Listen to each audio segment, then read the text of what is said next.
യേശുവിൽ ഏറ്റവും പ്രിയപ്പെട്ടവരെ, മക്കൾക്ക് വേണ്ടിയുള്ള പ്രാർത്ഥനയുടെ മൂന്നാമത്തെ ദിവസമാണ്. ഇന്ന് ചൊവ്വാഴ്ചയാണ്. ഈ പ്രാർത്ഥന നിങ്ങൾക്ക് അനുഗ്രഹമാകുമെന്ന് വിശ്വസിക്കുന്നു. നമ്മളിങ്ങനെ പ്രാർത്ഥിക്കുമ്പോഴേ മക്കളുടെ മനസ്സിൽ രക്ഷപ്പെടണമെന്ന ബോധ്യം ദൈവം നടും. ഇങ്ങനെ ഒന്നിനു പുറകെ ഒന്നായി പല പ്രാവശ്യവും പ്രാർത്ഥിക്കുകയും വചനം കേൾക്കുകയും ചെയ്യുമ്പോൾ നിങ്ങളുടെ മക്കളിൽ ദൈവം നടുന്നത് എന്നാണെന്നറിയോ? രക്ഷപ്പെടണം, ദൈവത്തെ അറിയണം, ദൈവത്തോട് അടുക്കണം എന്നുള്ള ബോധ്യങ്ങളെ ദൈവം അവരിൽ നടും. ദൈവം അനുഗ്രഹിക്കട്ടെ. ഞങ്ങൾക്കിവിടെ പ്രാർത്ഥനയ്ക്കും അനുഗ്രഹത്തിനുമായി ആയിരക്കണക്കിന് കുഞ്ഞുങ്ങളുടെ പേരുകൾ, ഫോട്ടോസൊക്കെയാണ് ലഭിച്ചിട്ടുള്ളത്. അതെല്ലാം ഞങ്ങൾ വളരെ ഗൗരവത്തോടെയാണ് കാണുന്നത്. ഓരോ പ്രാർത്ഥനകളും ഒരു ബാസ്ക്കറ്റിൽ പോലും അല്ല ഇട്ടിരിക്കുന്നത്. എന്നും ബലിയർപ്പിച്ച് ബലിയർപ്പിക്കുന്ന വചനം പറയുന്ന ഈ അൾത്താരയുടെ മുകളിലാണ് എല്ലാം അടുക്കി വച്ചിരിക്കുന്നത്. കാരണം ഒരു ദിവസം പോലും അത് ശ്രദ്ധിക്കാതെ പോവല്ല്. ഓരോ വ്യക്തിക്കും ആ പ്രാർത്ഥന കിട്ടണം. ആ പ്രാർത്ഥന ഒരു അനുഗ്രഹമായിട്ട് മാറണം. കുഞ്ഞുങ്ങളെ കൂടെ കൂട്ടി വേണം മാതാപിതാക്കളെ, പറ്റുന്നവരൊക്കെ ഈ വചനം കേൾക്കാൻ. കൊച്ചു കുഞ്ഞുങ്ങളെപ്പോലും കേൾപ്പിക്കണം. ശ്രദ്ധയോടെ കേട്ടില്ലെങ്കിലും, കുഞ്ഞുങ്ങൾ കേട്ടില്ലെങ്കിലും അവർ എന്തെങ്കിലുമൊക്കെ മനസ്സിലാക്കാതിരിക്കില്ല. അവരുടെ ഹൃദയമാകുന്ന ഹാർഡ് ഡിസ്കിൽ അത് പതിഞ്ഞോളും.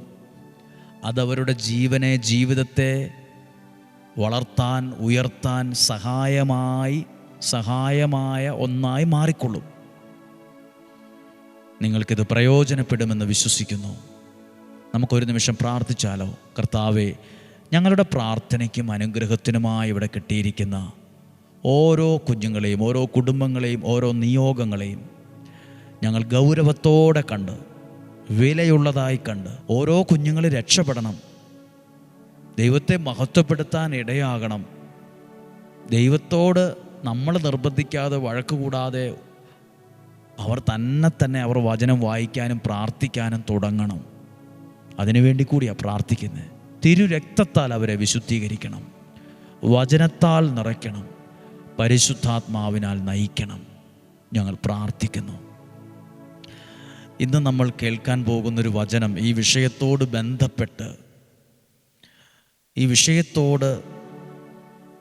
ബന്ധപ്പെട്ട് പ്രാർത്ഥിക്കുമ്പോഴേ ഈ വാക്യം കൂടെ നിങ്ങളുടെ മനസ്സിലിരിക്കട്ടെ. ദൈവവചനം കേൾക്കുമ്പോൾ ദൈവസ്നേഹം നമ്മുടെ മക്കൾ, കുടുംബം അനുഭവിച്ച് അവർ ദൈവത്തിലേക്ക് വരണം. നമ്മൾ പറഞ്ഞിട്ടല്ല, നമ്മൾ ഉദ്ദേശിച്ചിട്ടല്ല, നമ്മൾ വഴക്കുണ്ടാക്കിയിട്ടല്ല, നിർബന്ധിച്ചിട്ടല്ല. അതെല്ലാം ഒരു വശത്തുണ്ടേലും ദൈവസ്നേഹം അനുഭവിച്ച് അവർ തനിയെ ദൈവത്തിലേക്ക് അടുത്തു വരണം. അങ്ങനെ പ്രാർത്ഥിക്കണം. ഇന്ന് കേൾക്കുന്ന വചനം വിശുദ്ധ മത്തായിയുടെ സുവിശേഷം 25-ാം അധ്യായം 29 മുതലുള്ള വാക്യമാണ്. 29-ാമത്തെ വാക്യം, വിശുദ്ധ മത്തായിയുടെ സുവിശേഷം 25-29. ഉള്ളവന് നൽകപ്പെടും, അവന് സമൃദ്ധിയുണ്ടാവുകയും ചെയ്യും. ഇല്ലാത്തവരിൽ നിന്ന് ഉള്ളതുപോലും എടുക്കപ്പെടും. ഞാനിത് കുറേ പ്രാവശ്യം വായിച്ചിട്ട് എനിക്കിത് മനസ്സിലായില്ല. ഉള്ളവന്, ഇപ്പോൾ 1,00,000 രൂപ ഉള്ളവന് വീണ്ടും ഞാൻ കൊടുക്കും. നമ്മുടെ സാധാരണ രീതി നമ്മൾ കേൾക്കുവാണെങ്കിൽ ഉള്ളവന് 1,00,000 രൂപ പുള്ളിയുടെ അടുത്തുണ്ട്, പുള്ളിക്ക് ഞാൻ 2,00,000 കൂടെ കൊടുക്കും. ഇല്ലാത്തവൻ, അവനാകെ 50 രൂപയുള്ളൂ, അവൻ്റെ കയ്യിലുള്ള 50 എടുത്ത് അപ്പുറത്ത് 1,00,000 ഉള്ളവന് കൊടുക്കുമെന്നാണോ? അങ്ങനെയല്ല. ഉള്ളവന് നൽകപ്പെടും, അവന് സമൃദ്ധി ഉണ്ടാവും. അങ്ങനെ 50 രൂപ ആകെ അവൻ്റെ കയ്യിലുള്ളൂ, 100 രൂപയുള്ളൂ, അതെടുത്ത് ഞാൻ ആ 10,000 രൂപയുള്ളവന് കൊടുക്കുമെന്നല്ല. അങ്ങനെ എടുക്കരുത്. ഇത് ഏത് ഭാഗത്താണ് എഴുതിയിരിക്കുന്നത്? താലന്തുകളുടെ ഉപമയ്ക്കകത്താണ് എഴുതിയിട്ടുള്ളത്. ഈ വചനാധ്യായത്തിലുള്ളത് 5 താലന്ത് കിട്ടിയവനെക്കുറിച്ചും 2 താലന്ത് കിട്ടിയവനെക്കുറിച്ചും 1 താലന്ത് കിട്ടിയവനെക്കുറിച്ചും എഴുതിയിട്ടുണ്ട്. 5 താലന്ത് കിട്ടിയവൻ ഉടനെ പോയി ബിസിനസ്സൊക്കെ നടത്തി 5 കൂടെ സമ്പാദിച്ചു. യജമാനൻ വന്നപ്പം യജമാനൻ്റെ അടുത്തേക്ക് വന്ന് നന്ദിയുള്ളൊരു മനസ്സോടെ വന്ന് പറഞ്ഞു, യജമാനനെ, അങ്ങ് എനിക്ക് 5 താലന്തല്ലേ തന്നത്, ഞാൻ 5 കൂടെ അധ്വാനിച്ച് നേടിയിട്ടുണ്ട് എന്ന് പറഞ്ഞു. 2 താലന്ത് കിട്ടിയവൻ 2 കൂടെ അധ്വാനിച്ച് നേടി. 1 താലന്ത് കിട്ടിയവൻ അത് മണ്ണിൽ കുഴിച്ചിട്ട് മടിയോടെ പോയി സാധാരണ പോലെ നിന്നു. എന്നിട്ട് അതിനെ കുറ്റവും വിമർശനവും ഒക്കെ പറഞ്ഞുകൊണ്ട് അവിടെ ഇരുന്നു. അവനൊന്നും കിട്ടിയില്ല, അവനെ അനുഗ്രഹിച്ചുമില്ല. ഈ ഭാഗത്താണ് എഴുതിയിട്ടുള്ളത്, ഉള്ളവന് നൽകപ്പെടും. അപ്പോൾ ഈ 5 താലന്ത് കൊടുത്തവനിൽ എന്തൊക്കെയോ ഉണ്ട്, 2 താലന്ത് കൊടുത്തവനിൽ എന്തൊക്കെയോ ഉണ്ട്. ആ ഉള്ളതാണ് ഇവിടെ ചിന്തിക്കേണ്ടത്. എന്തുള്ളവന്? ഇവിടെ 5 താലന്ത് കൊടുത്തവനെ ആ യജമാനനോടൊരു നല്ല ബന്ധവും ഒരാത്മാർത്ഥതയുണ്ട്. ഞാനിങ്ങനെ വിശ്വസിക്കുക, 5 താലന്ത് കൂടി സമ്പാദിച്ചപ്പോഴേ ഞാൻ വലിയ പുള്ളിയാ എന്നും പറഞ്ഞ് പുള്ളി പോയില്ല. യജമാനൻ്റെ അടുത്തേക്ക് തിരിച്ചു ചെന്നു, നന്ദി നിറഞ്ഞ ഹൃദയത്തോടെ. ആ ഒരു ഹൃദയബന്ധം നന്ദിയോടെ.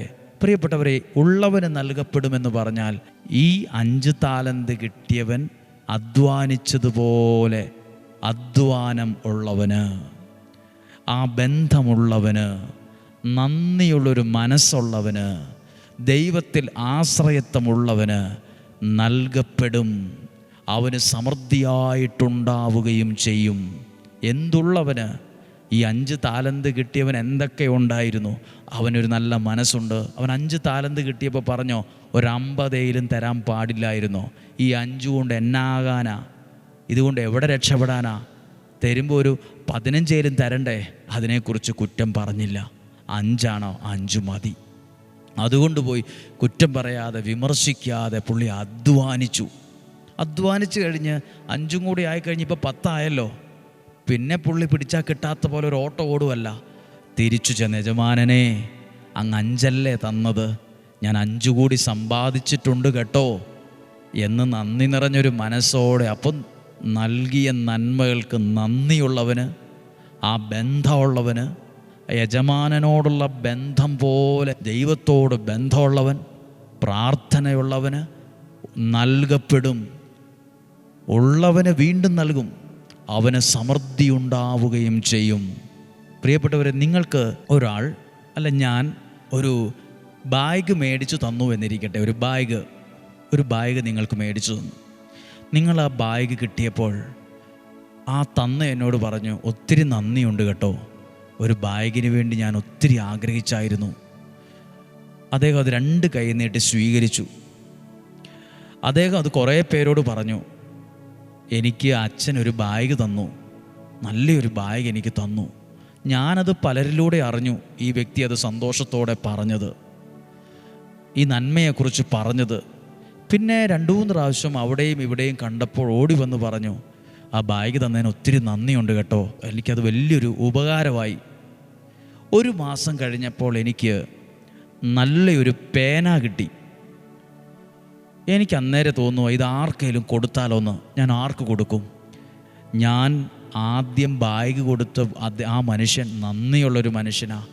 എത്ര കരുതലോടെയാണ് സ്വീകരിച്ചത്, എന്തേരം സ്നേഹവും അതിലൂടെ തന്നത്. ഞാൻ ഉറപ്പായിട്ടും എൻ്റെ കയ്യിൽ ആ ഒരു പേന കിട്ടുമ്പോൾ ആർക്കെങ്കിലും കൊടുക്കണമെന്ന് ആലോചിക്കുമ്പം ആദ്യം മനസ്സിൽ വരുന്നത് ഈ വ്യക്തിയായിരിക്കും. ഇതുപോലെ തന്നെ ഒരു മനസ്സ് ദൈവത്തിനുണ്ട്. നമ്മൾ ദൈവത്തോട് നന്ദിയും പ്രാർത്ഥനയും ദൈവത്തോട് ബന്ധമുണ്ടെങ്കിലുണ്ടല്ലോ, നാം ദൈവത്തിൽ നിന്ന് വീണ്ടും വീണ്ടും അനുഗ്രഹങ്ങൾ നമ്മളിലേക്ക് വരും. വീണ്ടും വീണ്ടും ദൈവം നമ്മളെ അനുഗ്രഹിച്ചോളും. അതാണ്, ഉള്ളവന് വീണ്ടും നൽകപ്പെടും, അവന് സമൃദ്ധി ഉണ്ടാവും. നിങ്ങൾക്ക് ദൈവം തന്ന കഴിവിനെ ഓർത്ത് നന്ദി പറയണം. പഠിക്കാൻ കഴിവ്, പാടാൻ കഴിവ്, പ്രസംഗിക്കാൻ കഴിവ്, അഭിനയിക്കാൻ കഴിവ്, ഓടാൻ കഴിവ്, സ്പോർട്സിലുള്ള കഴിവുകൾ, ഇലക്ട്രോണിക് കാര്യങ്ങൾ ചെയ്യാനുള്ള കഴിവുകൾ, സയൻസ് പഠിക്കാനുള്ള കഴിവ്, ഭാഷ പഠിക്കാനുള്ള കഴിവ്, 100 കഴിവുകളുള്ളവരാണ് നിങ്ങൾ. അതിനെ വളർത്തിയെടുക്കണം. എന്നിട്ട് ആ ദൈവത്തോട് ബന്ധം ഉള്ളവരായി മുന്നോട്ട് പോയി നോക്കിയേ. ഉള്ളവന് നൽകപ്പെടും, അവന് സമൃദ്ധി ഉണ്ടാവുകയും ചെയ്യും, അവന് ഉയർച്ച ഉണ്ടാവുകയും ചെയ്യും. മടി പിടിച്ചിരുന്നവൻ, അത് ശരിയാവില്ല, ഇതുകൊണ്ട് തന്നെ ആകാനാ, ഇത് എനിക്ക് മാത്രം തന്നില്ല, ചുമ്മാ കോംപ്ലക്സും പറഞ്ഞുകൊണ്ട്, ചുമ്മാ നെഗറ്റീവും പറഞ്ഞുകൊണ്ട് അവിടെ തന്നെ ഇരുന്നവന് ഒന്നും കിട്ടിയില്ല, ഉള്ളതും കൂടെ പോയി എന്നാണ് പറയുന്നത്. നമുക്ക് ദൈവം തന്ന അനുഗ്രഹത്തിൽ വളരണം. എന്തിനാ ഈ 15 ദിവസം ഒരുക്കി? ദൈവം തന്ന അനുഗ്രഹത്തിൽ വളരണം, രക്ഷപ്പെടണം. ദൈവത്തിന് എന്തെങ്കിലുമൊക്കെ തരണമെന്ന് ആഗ്രഹിച്ചാൽ ദൈവത്തിൻ്റെ മനസ്സിൽ നമ്മുടെ മുഖം തെളിഞ്ഞു വരണം. ദൈവം എന്തെങ്കിലും ഒരു കൃപ കൊടുക്കാൻ, ഒരു അഭിഷേകം കൊടുക്കാൻ ആഗ്രഹിക്കുമ്പോഴേ ദൈവത്തിൻ്റെ മനസ്സിൽ എൻ്റെ മുഖമാണ് ആദ്യം തെളിയുന്നതെങ്കിലോ, ദൈവത്തിൻ്റെ മനസ്സിൽ എൻ്റെ മുഖമാണ് തെളിയുക, അതൊരു ഭാഗ്യമല്ലേ? ദൈവം അനുഗ്രഹിക്കാൻ ആഗ്രഹിക്കുമ്പോൾ, ഒരു കാര്യം കൊടുക്കാൻ ആഗ്രഹിക്കുമ്പോൾ, ഒരു നന്മ തരാൻ ആഗ്രഹിക്കുമ്പോൾ, ദൈവമേ എൻ്റെ മുഖമായിരിക്കട്ടെ ആദ്യം അങ്ങയുടെ മനസ്സിൽ തെളിയുന്നത്. പ്രാർത്ഥിച്ചോ, ദൈവ അനുഗ്രഹമാവും. ദൈവം അനുഗ്രഹിക്കട്ടെ, ഉള്ളവന് നൽകപ്പെടും. പ്രാർത്ഥിക്കാൻ പോവുക. കർത്താവേ, അങ്ങയുടെ നാമത്തിൽ ഞങ്ങൾക്ക് ലഭിച്ചിട്ടുള്ള പ്രാർത്ഥനയ്ക്കും അനുഗ്രഹത്തിനുമായി ലഭിച്ചിട്ടുള്ള എല്ലാ കുഞ്ഞുങ്ങളെയും ഓർത്ത് പ്രാർത്ഥിക്കുകയാണ്. ലഭിച്ചിട്ടുള്ള പ്രാർത്ഥനകൾ, ലഭിച്ചിട്ടുള്ള നിയോഗങ്ങൾ, ലഭിച്ചിട്ടുള്ള ഓരോ ആവശ്യങ്ങൾ, ഓരോ ഫോട്ടോകൾ, അവരെക്കുറിച്ചുള്ള സ്വപ്നങ്ങൾ ഞങ്ങൾ സമർപ്പിക്കുന്നു. മനുഷ്യരുടെയും ദൈവത്തിൻ്റെയും പ്രീതിയിൽ അവർ വളർന്നു വരണം.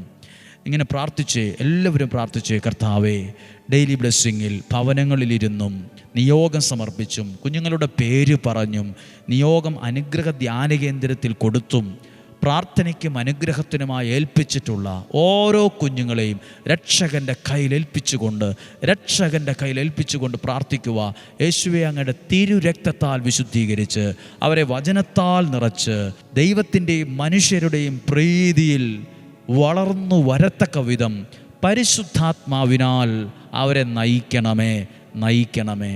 ആമേൻ. നമ്മുടെ കർത്താവ് ഈശോ മിശിഹായുടെ കൃപയും പിതാവായ ദൈവത്തിൻ്റെ സ്നേഹവും പരിശുദ്ധാത്മാവിൻ്റെ സഹവാസവും നിങ്ങളോടുകൂടെ ഉണ്ടായിരിക്കട്ടെ. രോഗങ്ങൾ, അപകടങ്ങൾ, ദുർമരണങ്ങൾ, മുപ്പെത്താത്ത മരണം മാറിപ്പോകട്ടെ. ദീർഘായുസ്സും ആരോഗ്യവും ഉണ്ടാകട്ടെ. ശിരസ് മുതൽ പാദം വരെ ശരീരത്തിൻ്റെ അകവും പുറവും സൂക്ഷിക്കണമേ, സംരക്ഷിക്കണമേ. ദീർഘായുസ് നൽകണമേ, ആരോഗ്യം നൽകണമേ, സന്തോഷവും സമാധാനവും തരണമേ, നിരാശ മാറ്റണമേ, ആത്മഹത്യാ പ്രവണതകൾ മാറ്റണമേ, അനുഗ്രഹം ചെയ്യണമേ, അനുഗ്രഹത്തെ നൽകണമേ. ദൈവമേ, അങ്ങയുടെ സാന്നിധ്യം കൊണ്ട് ഞങ്ങളെ നിറയ്ക്കണം. ഇത് പ്രാർത്ഥിക്കുന്ന ഓരോ കുഞ്ഞുങ്ങളെയും, വചനം കേൾക്കുന്ന ഓരോ കുഞ്ഞുങ്ങളെയും ദൈവനാമത്തിൽ അനുഗ്രഹിച്ച് ഞങ്ങൾ പ്രാർത്ഥിക്കുന്നു. നിങ്ങൾ രക്ഷപ്പെടണം, ഉയരങ്ങളിലെത്തണം, പഠിച്ച് മിടുക്കരാകണം. ദേശത്ത്, ആ കുടുംബത്തിൽ, കുടുംബക്കാരുടെ നിങ്ങളുടെ പേര് ഉയർന്നു വരണം. നിങ്ങൾ ദൈവസ്നേഹം അനുഭവിച്ച് ദൈവത്തിലേക്ക് വരണം. നല്ല രക്ഷപ്പെടണമെന്നുള്ള ആഗ്രഹം ദൈവം നിങ്ങളുടെ മനസ്സിൽ നടുകയാണിപ്പോൾ. രക്ഷപ്പെടണമെന്നുള്ള ചിന്ത ദൈവം നിങ്ങളുടെ ഹൃദയത്തിൽ ഇടുകയാണിപ്പോൾ. ഞങ്ങൾ പ്രാർത്ഥിക്കുന്നു, ദൈവനാമത്തിൽ ഏൽപ്പിച്ച് പ്രാർത്ഥിക്കുന്നു. ഇന്നും ജീവിക്കുന്ന യേശുവിൻ നാമത്തിൽ അനുഗ്രഹിച്ച് പ്രാർത്ഥിക്കുന്നു, ഇപ്പോഴും എപ്പോഴും എന്നേക്കും. ആമേൻ. ദൈവം അനുഗ്രഹിക്കട്ടെ. ഈ വെള്ളിയാഴ്ച, ആദ്യ വെള്ളിയാഴ്ച, ആ ദിവികാരന് പ്രദക്ഷിണമുള്ള ഒത്തിരി ആളുകൾ ഒരുമിച്ച് കൂടി ഒരു നല്ല അനുഗ്രഹത്തോടെ പ്രാർത്ഥിക്കുന്ന ഒരു വെള്ളിയാഴ്ച, ആദ്യ വെള്ളിയാഴ്ച പ്രത്യേകം പ്രാർത്ഥിക്കുക. വ്യാഴാഴ്ച വരണമെന്ന് ആഗ്രഹമുള്ളവർ ബുക്ക് ചെയ്തിട്ട് വരിക. നമ്മുടെ താമസ സൗകര്യം കുറവായതുകൊണ്ടാണ് അങ്ങനെ അറിയിക്കുന്നത്. വെള്ളിയാഴ്ച ആർക്ക് വേണമെങ്കിലും വരാം. ബസ്സിനൊക്കെ വരാൻ ആഗ്രഹമുള്ളവർക്കൊക്കെ വരാം. വെള്ളിയാഴ്ചകളിൽ അതിൻ്റെ നമ്പറും ഡീറ്റെയിൽസൊക്കെ സ്ക്രീനിൽ കൊടുക്കുന്നുണ്ട്. അതോടൊപ്പം നിങ്ങൾക്ക് വേണ്ടി പ്രാർത്ഥിക്കുമ്പോൾ ഓർക്കുക, 2-ാം ശനിയാഴ്ച, ഞാൻ വിചാരിക്കുന്നു 8-ാം തീയതി വൈകുന്നേരം ഇന്ത്യൻ സമയം 7 മണിക്ക് ബഹുമാനപ്പെട്ട സിസ്റ്റേഴ്സിന് വേണ്ടി സാധാരണ എല്ലാ 2-ാം ശനിയാഴ്ചയും നടത്താനാണ് ആഗ്രഹിച്ചത്. പറ്റുന്നിടത്തോളം നിങ്ങൾ അറിയുന്ന സിസ്റ്റേഴ്സിനോടൊക്കെ പറയുക. ഒത്തിരി സിസ്റ്റേഴ്സ് വളരെ സീരിയസോടെ ഈ പ്രാർത്ഥന കാണുന്നുണ്ട്. അവരുടെ സഭ മുഴുവൻ, പ്രൊവിൻസ് മുഴുവൻ ഒരുമിച്ചിരുന്ന് വചനം കേൾക്കുന്നുണ്ട്. നന്ദിയോടെ ഓർക്കുന്നു, ആ കാര്യവും അറിയിക്കുന്നു. ചില സമയം കൂടുതലായി ക്ഷമിക്കുക. സാധ്യം എല്ലാവർക്കും അയച്ചു കൊടുക്കണം. നാളെയും ഒരുമിച്ച് 5:30 തന്നെ വചനം കേൾക്കാൻ ആഗ്രഹിക്കുന്നെങ്കിൽ ഒരുമിച്ച് വരിക.